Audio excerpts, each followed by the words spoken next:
Hello दोस्तों, welcome to AK study notes. आप सभी दोस्तों का मैं शुक्ला बहुत बहुत स्वागत करता हूं आज के इस वीडियो में। आज की क्लास में हम बात करेंगे होम साइंस यानी कि गृह विज्ञान। गृह विज्ञान के जितनी भी छात्र छात्राएं हैं उनके लिए जो BA part one second semester की छात्र छात्राएं हैं, बीए सेकेंड सेमेस्टर में गई हैं, उनके लिए ये वीडियो बहुत ही मोस्ट इंपॉर्टेंट है। और वो आज का जो वीडियो होगा वो आपके मॉडल पेपर से संबंधित होगा, जो मॉडल पेपर आपके पेपर में पढ़ाया जाता है। तो मॉडल पेपर आज के लिए आपको नया क्वेश्चंस लेके आएगा और नई ऊर्जाओं के साथ आपको तैयारी करनी होगी। तो दोस्तों बने रहे वीडियो के अंत तक, क्योंकि आज की क्लास में आपको बहुत कुछ सीखने को मिलेगा और अच्छे से आप लोग सीखिए। और हमारे अगर वीडियो में नए हैं, चैनल में नए हैं, तो चैनल को सब्सक्राइब कर दीजिए, बेल आइकन दबा दीजिए, क्योंकि आने वाली वीडियो का नोटिफिकेशन आप लोगों को तक मिलता रहे। और जो हमारे पुराने छात्र छात्राएँ हैं वो एक दूसरे को वीडियो को शेयर करते रहिए, मस्त रहिए और अच्छे से आप लोग वीडियो को देखते रहिए। तो आज के इस वीडियो में हम चर्चा करेंगे कि आज के प्रश्न के बारे में। प्रश्न आपके पेपर में किस तरीके से पूछा जाता है, कैसे हम लोग को तैयार करने चाहिए, सारी चीज़ें मैं आपको यहाँ पे डिवाइड करेंगे प्रश्न टू प्रश्न वाइज। और आपका जो सेक्शन होता है, सेक्शनल प्रश्न, जो हमारे छात्र छात्राएँ किसी भी यूनिवर्सिटी से बिलोंग करते हैं, मान लो दिल्ली यूनिवर्सिटी हो गया, कानपुर यूनिवर्सिटी हो गया, दीनदयाल यूनिवर्सिटी हो गया, उसके बाद में फिर आपका अवध यूनिवर्सिटी हो गया, इलाहाबाद यूनिवर्सिटी, उसके में फिर नालंदा विश्वविद्यालय, जैसे जहाँ से भी आप लोग बिलोंग करते हैं सबके लिए आज इस वीडियो को आपको प्रश्न मिलता है और यही प्रश्न आपके पेपर में पूछा जाता है। दोस्तों देर ना करें, आइए चलते हैं क्लास की तरफ और आज के इस वीडियो में हम लोग अच्छे से पढ़ेंगे। तो आज का आपके प्रश्न कुछ इस तरीके से रहेंगे। बीए प्रथम वर्ष सेकेंड सेमेस्टर, प्रश्न पत्र आपका है वस्त्र विज्ञान एवं परिधान, पारिवारिक संसाधन प्रबंधन। तो ये है आपका प्रश्न, ये आपका न्यू एजुकेशन पॉलिसी के अंतर्गत होगा। पेपर आपका होता है introduction to clothing and textile and family ही रिसोर्स मैनेजमेंट। टेक्सटाइल हो गया, फैमिली हो गया, रिसोर्स मैनेजमेंट।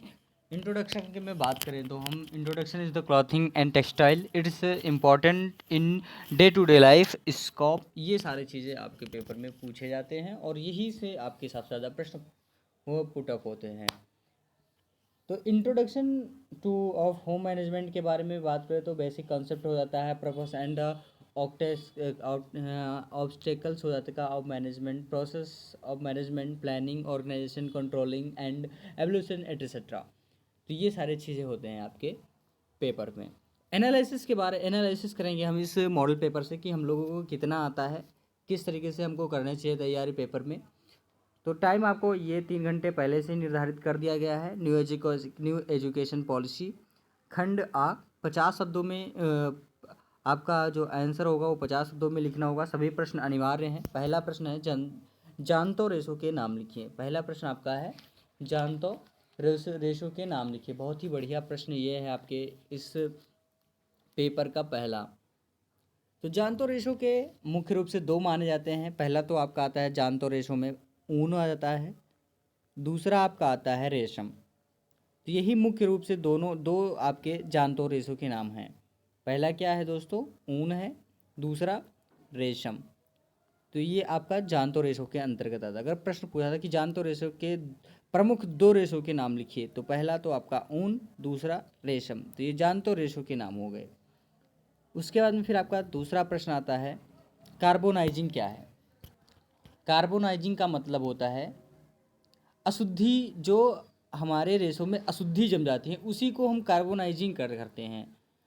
कार्बोनाइजिंग एक रासायनिक अभिक्रिया होती है, रासायनिक नाम होता है कार्बोनिकल ऑक्सीकल होता है। तो ये हमारा रासायनिक नाम होता है कार्बोनाइजिंग।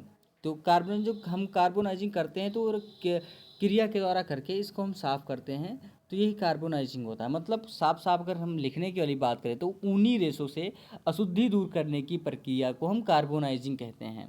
इसमें ऊनी रेशों को तेजाब के घोल से धोया जाता है, यानी कि जिसे हम कहते हैं H2SO4, जिसे हम कहते हैं सल्फ्यूरिक अम्ल। क्या कहते हैं, H2SO4 सल्फ्यूरिक अम्ल, कार्बोनाइजिंग की क्रिया के बारे में। उसके बाद में फिर तीसरा आता है आपका प्रश्न आय के प्रकार बताइए।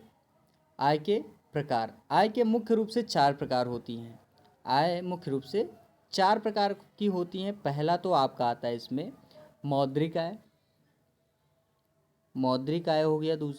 दूसरा आपका आता है वास्तविक आय, तीसरा आता है आपका मानसिक आय, और चौथा आपका आता है इसमें दोस्तों कुल आय। तो मुख्य रूप से ये चार आपके आय होते हैं मुख्य रूप से। तो चार आय के बारे में आप लोग को पता चला कि आय कितने प्रकार के होते हैं। पहला मौद्रिक आय, दूसरा वास्तविक आय, तीसरा मानसिक आय और चौथा कुल आय। तो ये हो गया आपका आय के प्रकार के बारे में।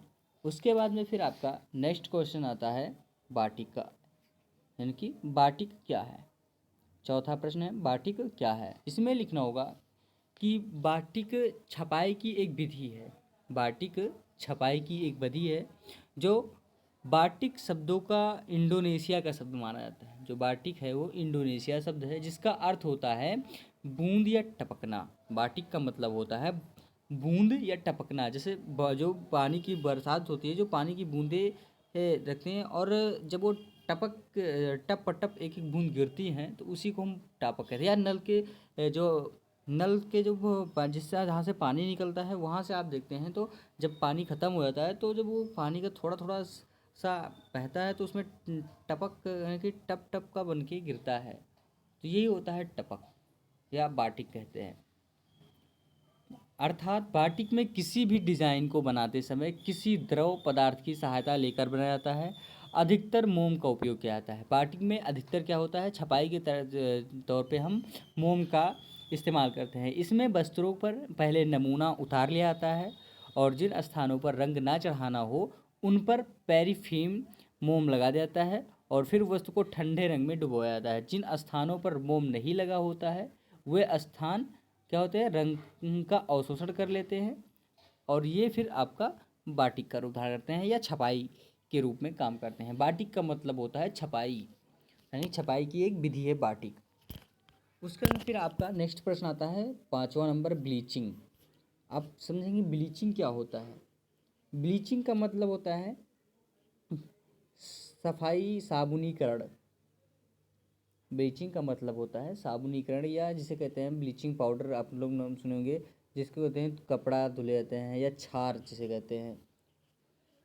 तो इसका मतलब ये होता है कि वस्त्रों को उनके प्राकृतिक मटमैले रंग व बुनाई करते समय लगे ग्रीस व चिकनाई के दाग के धब्बे से मुक्त करने के लिए उनकी ब्लीचिंग या विरंजन किया जाता है।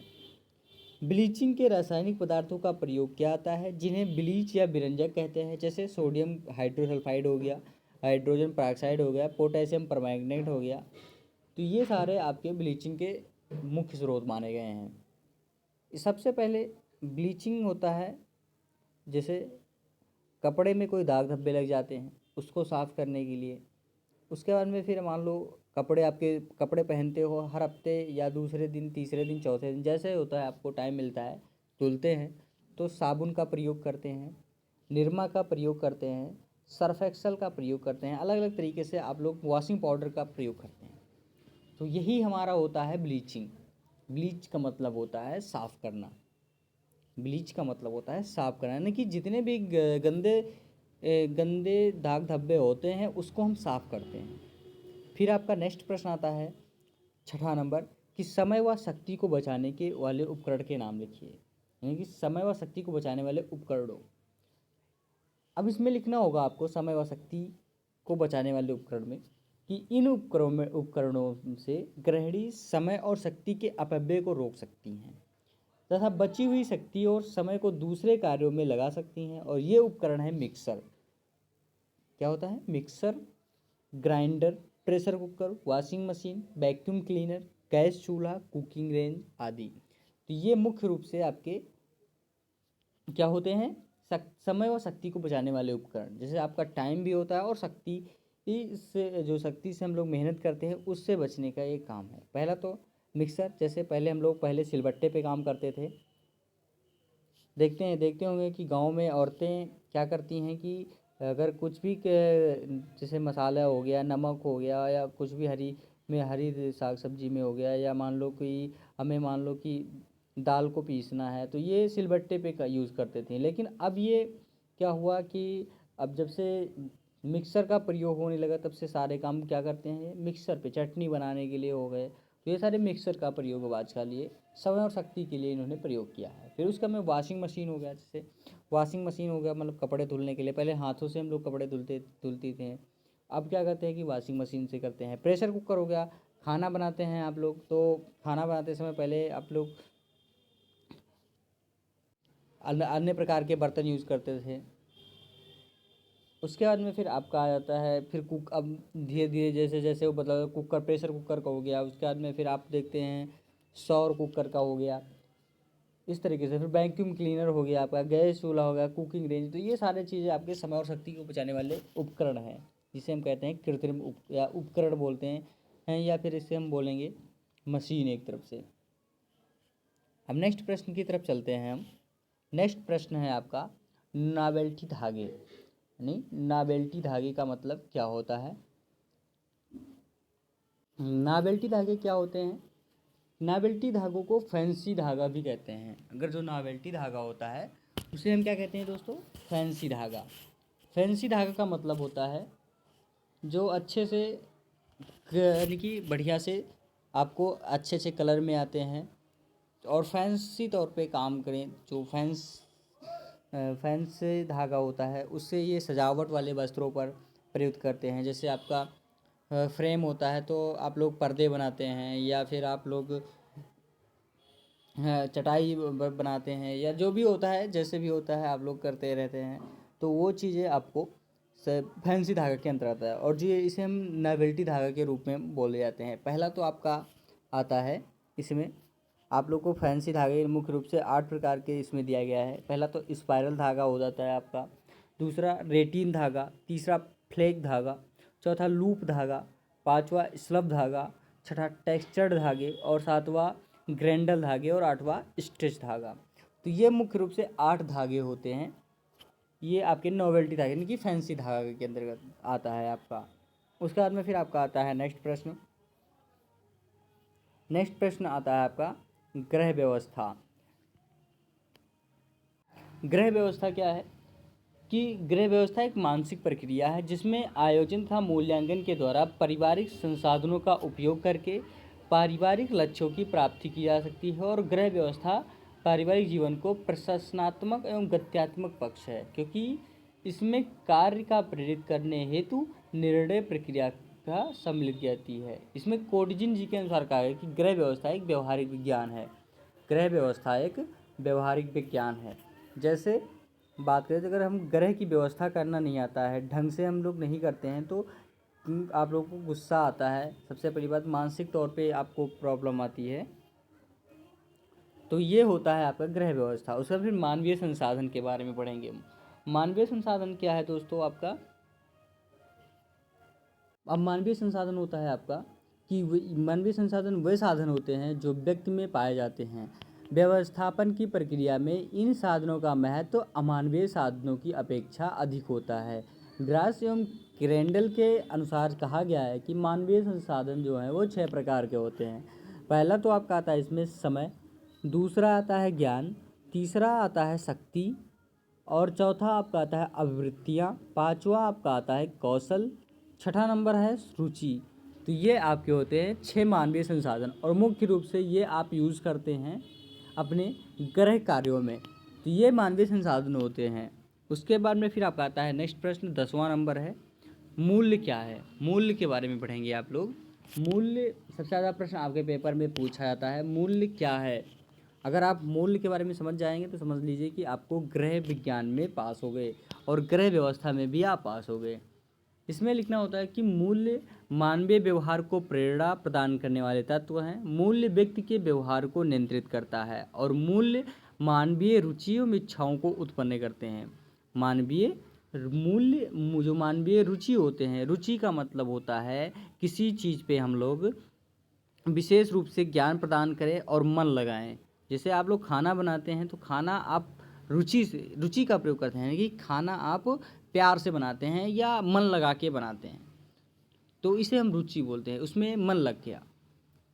फिर आपका था ग्रास एवं क्रेंडल जी के अनुसार कहा गया है मूल्य के बारे में कि मूल्य एक वांछनीय विचार है जो हमारी विधियाँ, तरीकों अथवा क्रिया के लक्ष्यों के चुनाव को नियंत्रित करते हैं और मूल्य धनात्मक भी होते हैं और ऋणात्मक भी होते हैं। मूल्य क्या होते हैं? धनात्मक होते हैं और ऋणात्मक। धनात्मक की बात करें तो जिसे आप लोग मन लगा के काम करते हैं तो वो धनात्मक आ गया। अगर आप जैसे मान लीजिए आपको आलस्य आ गई और अच्छे से आप लोग काम करने के बजाय उसमें आप अधूरा काम कर दिया तो वो आपका ऋणात्मक की तरफ चला जाता है। तो ये होता है मूल्य का धनात्मक और ऋणात्मक। अब आपका खंड बा आ जाता है। खंड बा में आपका नहीं, सेक्शन बी में खंड आ मैंने आपको बता दिया, सेक्शन ए भी मैं आपको सारे प्रश्न कंप्लीट कर दिए। और ये प्रश्न आपको अच्छे लगे होंगे तो दोस्तों वीडियो ज़रूर लाइक कर दें, शेयर कर दें और सब्सक्राइब भी करना बिल्कुल ना भूलें दोस्तों चैनल को। अब आपका आता है इसमें खंडबा में सेक्शन बी में केवल 5 प्रश्न अनिवार्य हैं और प्रत्येक प्रश्न का आंसर आपको 200 शब्दों में लिखना होगा। पहला प्रश्न आपका आता है इसमें कि वस्त्र विज्ञान की जानकारी से क्या क्या लाभ हैं। अब इसमें लिखना होगा आपको कि वस्त्र विज्ञान की जानकारी से लाभ। इसमें पहला आपका हेडिंग आता है, हेडिंग पहला लिखेंगे आप लोग कि वस्त्रों के महत्व को समझना। इसमें लिखना होगा कि वस्त्रों को मानव जीवन की बहुमुखी महत्व है। वस्त्र विज्ञान में इसी बहुमुखी महत्व को अध्ययन किया जाता है। दूसरा नंबर आता है आपका वस्त्रों के रखरखाव का ज्ञान। वस्त्र विज्ञान के वस्त्रों के रखरखाव का ज्ञान वस्त्रों की सुरक्षा एवं वस्त्रों के संग्रह की वैज्ञानिक अध्ययन किया जाता है। वस्त्रों की लाभ एवं वस्त्रों की सुरक्षा एवं उनके रखरखाव के पूर्ण जिम्मेदारी गृहिणी की होती है। अतः इस जिम्मेदारी को भली भांति निभाने के लिए यह आवश्यक होता है कि गृहिणी को वस्त्र विज्ञान को समुचित ज्ञान हो। तीसरा नंबर आता है आपका कि वस्त्रों की विशेषताओं को जानना, यानी कि इनकी वस्त्र की जो विशेषता है इनको आप लोग पूर्ण रूप से समझिए। इसमें आता है आपका कि वस्त्र विज्ञान के अध्ययन में गृहिणी विभिन्न प्रकार के वस्त्रों की विशेषताओं से भली भांति परिचित हो सकती हैं।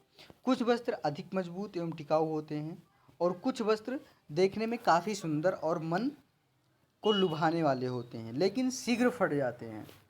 इसी तरह कुछ वस्त्रों का रंग एवं प्रिंट पक्का होता है और कुछ वस्त्रों का रंग और प्रिंट इतना कच्चा होता है कि जरा सा धोने पर रंग फीका पड़ जाता है। तो इसका मतलब ये होता है कि ये चीज़ें गणना करना आपका प्रथम कर्तव्य है। चौथा नंबर आपका आता है कि विशेष अवसरों पर वस्त्रों का चुनाव। किसी विशेष अवसर के लिए कौन सा रंग उपयोगी होगा, इनका जानकारी वस्त्र विज्ञान के अंतर्गत ही दी जाती है।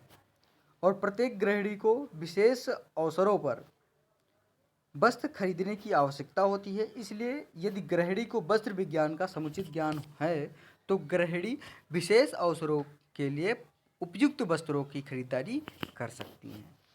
तो ये आपका होता है इसके वस्त्र विज्ञान के बारे में लाभ। फिर आपका आता है वस्त्रों के निर्माण संबंधी जानकारी, यानी वस्त्रों के निर्माण संबंधी जानकारी। वस्त्रों के निर्माण की पूरी जानकारी वस्त्र विज्ञान में दी जाती है।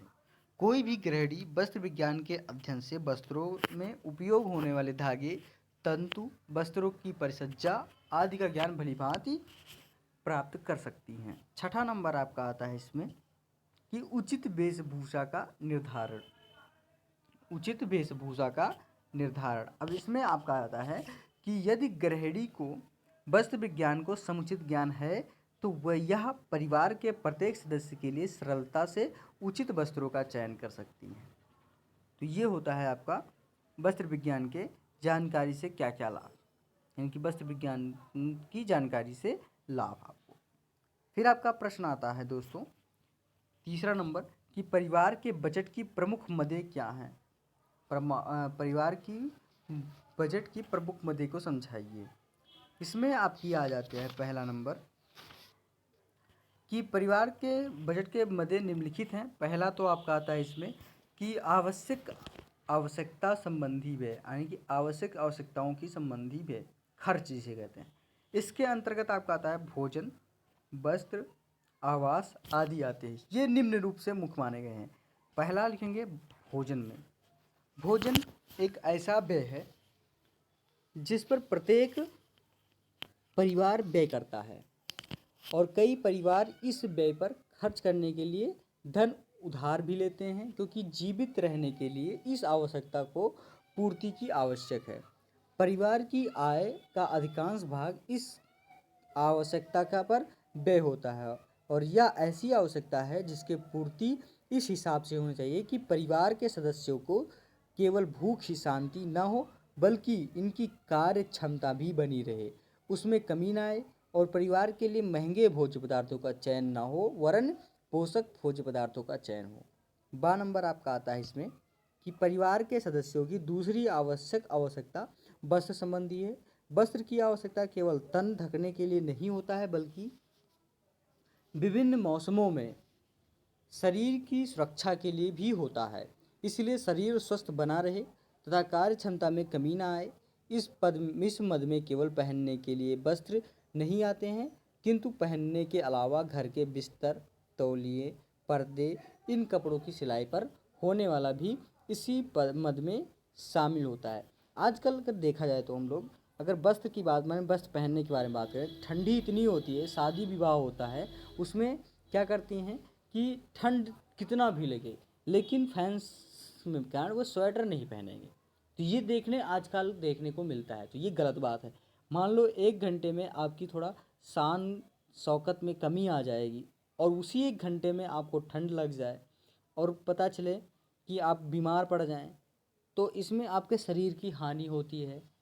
उसके बाद में फिर आपका इसके हानि भी बहुत हैं। तो ये चीज़ें बिल्कुल जो पढ़ने लिखने वाले छात्राएं हैं, मुख्य रूप से छात्राएं के लिए कहा जाता है कि वे इस चीज़ों को पर विशेष ध्यान दें, क्योंकि जो अगर ठंड लग जाएगी तो प्रॉब्लम आपको आएगी। अच्छे से आप लोग फिर अपने आप को कभी इस तरीके से सोचेंगे कि मैं आज के बाद में ये चीज़ें करेंगे नहीं, तो ये चीज़ें ना हो कि आप लोग को खुद के ऊपर विश्वास ना रहे। सबसे पहले अपने आप को मजबूत रखिए, फिर आप लोग हर चीज़ पे काम करिए। फिर आपका आता है कि बाज़ार में एक ही प्रकार के आने वाले बहुत से कपड़े सस्ते हैं, महंगे किस्म के मिलते हैं। परिवार की आय को देखते हुए उन कपड़ों का चुनाव करना चाहिए। तो ये होते हैं वस्त्र के अंतर्गत। उसके बाद फिर आपका आता है सा नंबर, यानी कि आवास। नेक्स्ट प्रश्न, नेक्स्ट टॉपिक होगा आवास। आवास में आपका आता है कि प्रत्येक व्यक्ति को विभिन्न मौसमों से सुरक्षा के लिए एक घर की आवश्यकता होती है, किंतु यह ध्यान रखना चाहिए कि बेशक छोटा हो पर खुला, हवादार व सूर्य के प्रकाश से युक्त हो। मकान अपना हो या किराए का, हर व्यक्ति को उस पर व्यय करना पड़ता है। जिनका किराए का मकान होता है वह तो किराया देते हैं, जिसका अपना मकान होता है वे उसकी मरम्मत या मकान का टैक्स पर व्यय करते हैं। फिर आपका दूसरा नंबर आता है अन्य आवश्यक खर्चे। खर्चे क्या क्या होते हैं? पहला नंबर आपका आता है इसमें शिक्षा तथा पारिवारिक के सदस्यों के स्वास्थ्य संबंधी व्यय। मैंने अभी आपको बताया था स्वास्थ्य संबंधी, जैसे आपका अगर वस्त्र से स्वास्थ्य से बहुत लगाव होता है वस्त्र से। अगर वस्त्र आपके पास नहीं है तो ठंडी लगेगी, और ठंड लगेगी तो आप लोग बीमार पड़ेंगे। बरसात की बात करेंगे तो अगर आपके पास बरसात में बरसाती कपड़े नहीं हैं तो आप लोग भीगेंगे, और भीगने से आप बीमार होते हैं। तो इसके लिए आवास ज़रूरी है। उसके बाद फिर आपको अगर गर्मी लग रही है, धूप है, तो गर्मी में आप लोग हल्के कपड़े पहनते हैं। उसके बाद में हल्के कपड़े पहनने के बाद में आपको घर चाहिए, तो ये भी मोस्ट इम्पॉर्टेंट है। तो ये आपके वस्त्र से संबंधित होते हैं सारे व्यय। अब इसमें व्यय में लिखना होगा आपको कि प्रत्येक परिवार में बच्चे होते हैं और इनकी शिक्षा के स्तर प्राइमरी, माध्यमिक, उच्च के आधार पर फीस, कॉपी, किताब का खर्च अलग अलग होता है, और इसी प्रकार परिवार के सदस्यों के अस्वस्थ होने पर उनके इलाज के लिए खर्च का प्रबंध करना होता है। फिर नेक्स्ट आपका आता है दूसरा नंबर मनोरंजन की क्रियाओं पर होने वाले व्यय।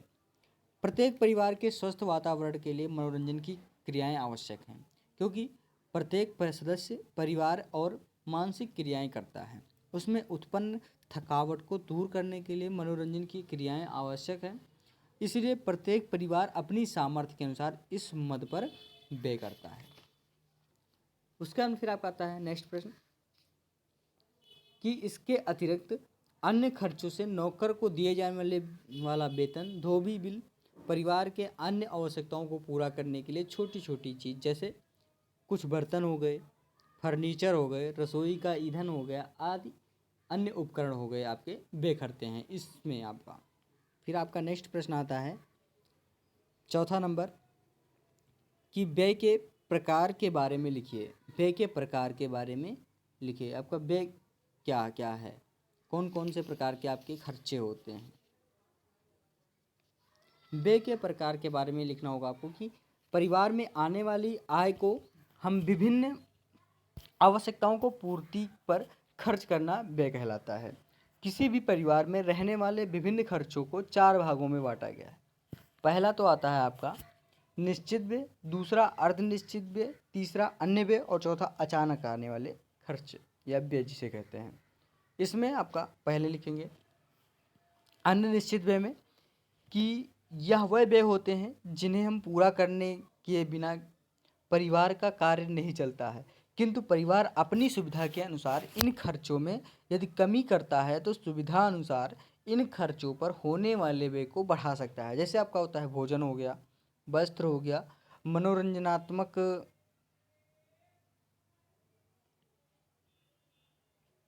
मनोरंजनात्मक क्रियाओं पर होने वाले व्यय हो गए, तो ये अर्धनिश्चित व्यय हो जाते हैं आपका।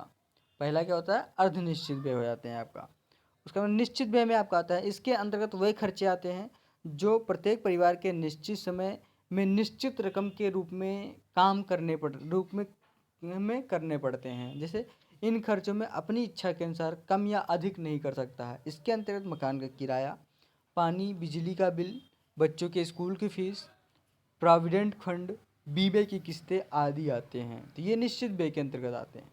और अन्य व्यय होता है जिसे हम अदर एक्सपेंस बोलते हैं। जिसे ये वह व्यय होते हैं, एक्सपेंस होते हैं जिन्हें पूरा किए बिना इन्हें वे व्यय होते हैं जो परिवार की आर्थिक स्थिति को देखते हुए किए जाते हैं और जो धन के प्रबंध ना होने पर इन खर्चों को बिल्कुल बंद भी किया जा सकता है। इनके अंतर्गत मनोरंजनात्मक क्रियाएं हो गई, विलासात्मक तथा आरामदायक आवश्यकताओं पर होने वाले व्यय आदि। फिर चौथा नंबर अचानक आने वाले व्यय यानी कि खर्चे। प्रत्येक परिवार में कुछ ऐसे व्यय होते हैं जिनके विषय में या तो मालूम नहीं होता है कि ये व्यय आएंगे और कब कितनी मात्रा में आएंगे, ये नहीं मालूम होता है। जैसे परिवार के किसी सदस्य की बीमारी, अचानक परिवार में कुछ सदस्यों का आगमन, अचानक शहर से बाहर किसी खुशी या गम में जाने की आवश्यकता अर्थात मृत्यु होने पर खर्च। तो ये हो जाते हैं आपके अचानक आने वाले खर्च यानी कि व्यय के प्रकार। पांचवा नंबर आपका आ जाता है इसमें, पांचवा नंबर आता है कि धन विनियोजन की विभिन्न विशेषताएं के बारे में लिखिए। धन विनियोजन, धन विनियोजन का मतलब होता है, इसमें लिखना होगा आपको कि प्रत्येक व्यक्ति अपनी बचत राशि को सुरक्षित करने के लिए अनेक तरीके अपनाते हैं। प्राचीन काल में लोग अपने धन को जमीन में गाड़ देते थे तथा तिजोरियों में सुरक्षित रखते थे। आभूषण क्या करते थे, बनवा डालते थे। किंतु आज के युग में धन की सुरक्षा के लिए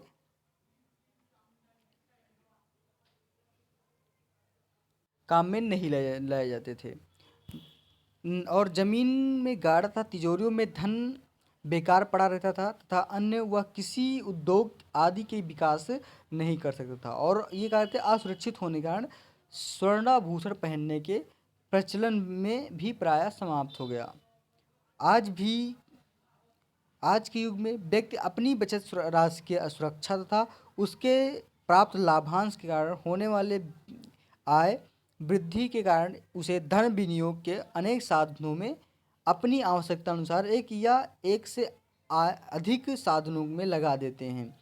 प्रत्येक साधनों में विविधता पाई जाती है और जिसमें यह प्रत्येक आय वर्ग के लोग के लिए किसी न किसी रूप में लाभदायक हो सके। और धन विनियोग के साधन निम्नलिखित हैं। पहला तो आपका आता है बैंक, दूसरा पोस्ट ऑफिस बचत बैंक, तीसरा डाकघर आवर्ती जमा योजना, चौथा संचयी सावधि बचत योजना, सातवां नंबर उपहार कूपन हो गया, आठवां नंबर आपका आता है प्रीमियर इनाम फंड, फिर नेक्स्ट आपका आता है यूनिट, फिर आपका लॉटरी चिट फंड, नेक्स्ट आता है पॉइंट आपका अंश या हिस्से, फिर नेक्स्ट पॉइंट आपका आता है ऋण पत्र, फिर नेक्स्ट पॉइंट आता है बीमा, और फिर आपका प्रोविडेंट फंड, और फिर सहकारी ऋण संस्थाएं। तो ये आपके धन विनियोजन के कुछ योजनाएं आपके मुख्य रूप से हैं आपके। उसके बाद फिर नेक्स्ट प्रश्न आपका आता है 6 नंबर, धन व्यवस्थापन से क्या आशय है।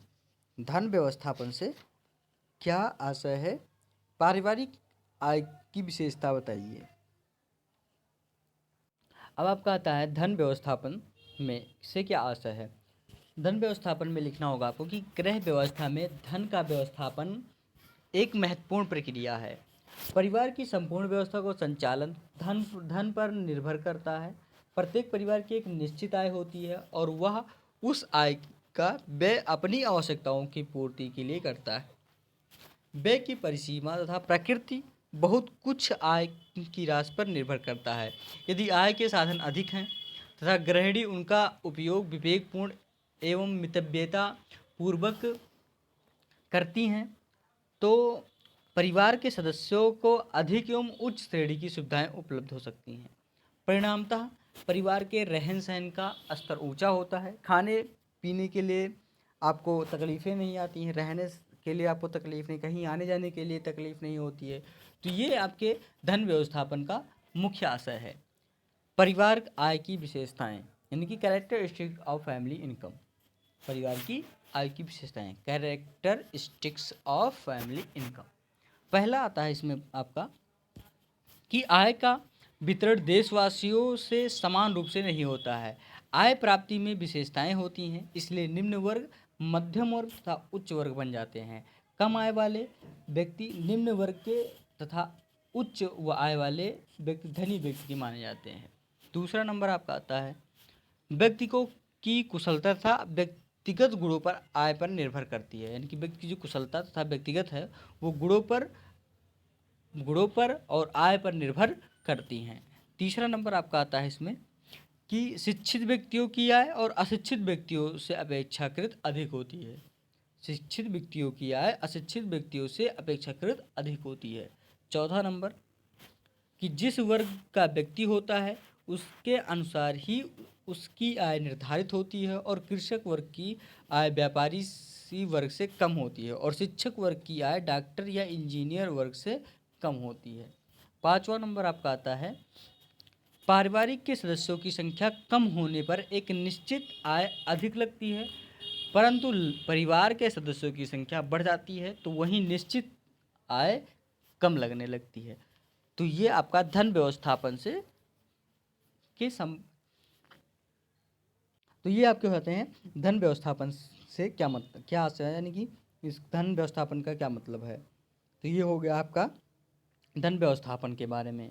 उसके बाद में सेक्शन सी में बात करें तो केवल 2 प्रश्न करने हैं आपको। प्रत्येक प्रश्न का आंसर 5 शब्दों में है। और पहला आपका 7वां प्रश्न है इसमें आपका कि परिधान रचना के मूलभूत सिद्धांतों को स्पष्ट कीजिए।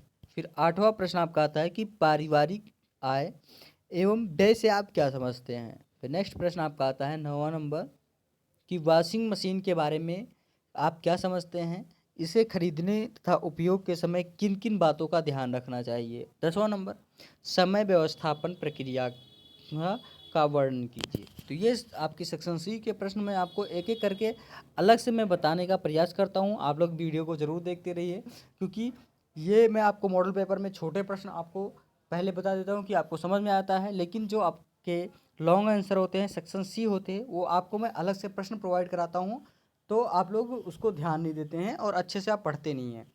तो इस वजह से मैं उसे आपको अलग से एक प्रश्न आपको अच्छे से समझाने का प्रयास करता हूँ और अलग अलग वीडियो से मैं आपको बताने का क्वेश्चन आंसर आपको देता रहता हूँ। तो ये आप लोग बिल्कुल आप इस पर ध्यान दीजिए, ये प्रश्न आप देखिए और इसके प्रश्न आपको जो अलग से वीडियो मिलता है उसको भी देखते रहिए और अच्छे से आप लोग पढ़ाई करते रहिए। मेरे आई होप कि आप लोग मेरे पढ़ाई से प्रसन्न होंगे और अच्छे से आप लोग आगे चल के सबसे ज़्यादा अंक प्राप्त करेंगे।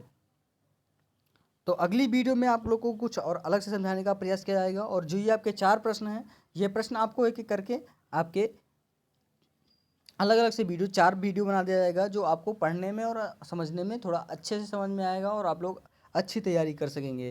तो इससे आपको कभी भी प्रॉब्लम नहीं आएगी और अच्छे से आप लोग तैयार कर सकेंगे।